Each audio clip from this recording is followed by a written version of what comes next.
ಜಾಸ್ತಿ ಆಗಿದೆ, ನಮ್ಮ ಪೆಂಡಿಂಗ್ ಇದೆ 37,000 ಕೋಟಿ. ಕಂಪ್ಲೇಂಟ್ ಫೈಲ್ ಮಾಡಕ್ಕೆ ಎಲ್ಲ ಕಾಮಗಾರಿ ಬಂದ್ ಮಾಡಿದ್ರೆ 38,000 ಕೇಸ್ ಇಲ್ಲಿ ಮೊದಲು ನಿಲ್ಲಿಸಲಿ ಕಾಮಗಾರಿನ.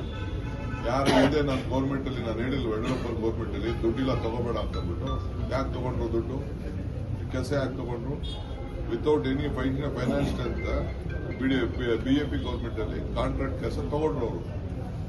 ಈಗ 10,000 ಕೋಟಿ ರೂಪಾಯಿ ಟೆಂಡರ್ ಇತ್ತು ಇದು ಡಿಪಾರ್ಟ್ಮೆಂಟ್ ಅಲ್ಲಿ ಇತ್ತು ಅಂತಂದ್ರೆ 30,000 40,000 ಟೆಂಡರ್ ಕರೆದವರು. ಇದೆಲ್ಲ ಕಾರಣಕ್ಕೆ ಬಿಜೆಪಿ ಗೌರ್ಮೆಂಟೇ ಕಾರಣ. ಈಗ ಬಿಲ್ ಅಂತಂದ್ರೆ ಯಾಕೆ ತಗೊಂಡ್ರು, ಈಗ ನನ್ಗೆ ಬೇಕಾದ್ರೆ ನನ್ನ ಡಿಪಾರ್ಟ್ಮೆಂಟ್ ನಾನು ಕೊಡ್ತೀನಿ, ಎಷ್ಟಿತ್ತು ಅಷ್ಟು ತಗೋಬೇಕಾಯ್ತು. ನಾನು ಬೆಂಗಳೂರು ಸಿಟಿಲಿ ಅವ್ರಿಗೆಲ್ಲ ಕರೆದು ಎಷ್ಟು ಮ್ಯಾನೇಜ್ ಮಾಡಬೇಕೋ ನಾನು ಮಾಡಿದ್ದೀನಿ. ನಾನು ಅಷ್ಟು ಸುಲಭ ಅಲ್ಲ. ಫೈನಾನ್ಷಿಯಲ್ ಅಲ್ಲಿ ಅವ್ರಿಗೆ ಬೇಕು, ದುಡ್ಡು ಬೇಕು. ದುಡ್ಡು ಇಲ್ಲ ಅಂತ ಗೊತ್ತಿದ್ರು ಯಾಕೆ ಕೆಲಸ ಶುರು ಮಾಡಿದ್ರು ಅವರು.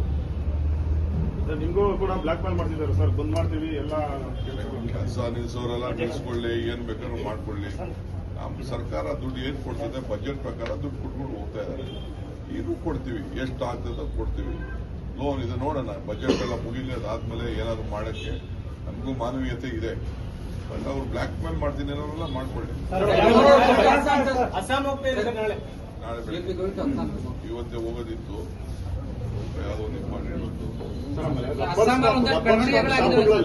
ನಕಲಿ ತಂಬುಗಳನ್ನ ಸೃಷ್ಟಿ ಮಾಡಿ ಅನ್ನಭಾಗ್ಯ ಅಕ್ಕಿನೆಲ್ಲ ಲೂಟಿ ಮಾಡ್ತಾ ಇರೋದು ನಮ್ಮ ಒಂದು ಆಪರೇಷನ್.